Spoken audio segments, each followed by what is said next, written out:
Il a libéré un pays sans tirer une seule balle.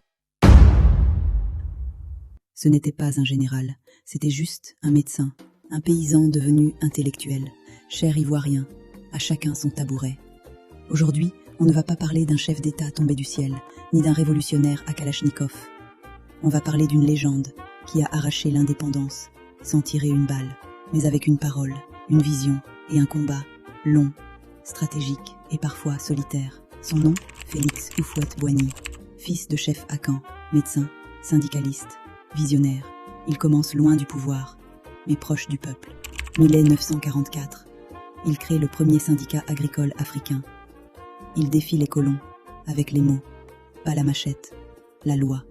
C'est lui qui fait tomber le travail forcé en Afrique occidentale française. Une révolution, sans armes.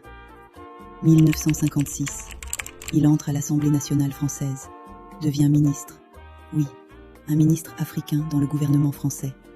Mais il n'oublie pas d'où il vient. Il veut l'émancipation, mais sans tout casser.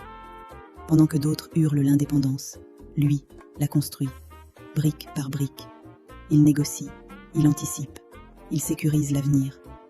Et enfin, 7 août 1960, la Côte d'Ivoire devient indépendante, sans effusion de sang, sans guerre civile.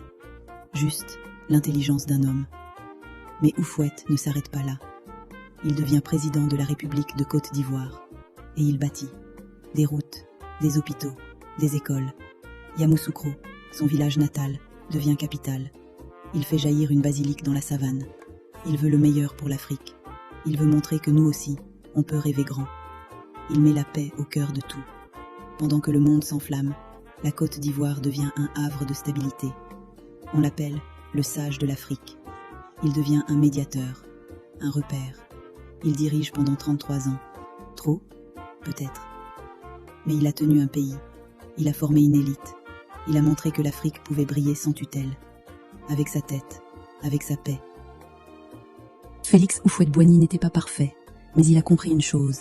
Pour libérer un peuple, il faut d'abord libérer son esprit. Et ça, il l'a fait. Parce que les grands hommes ne crient pas, ils construisent.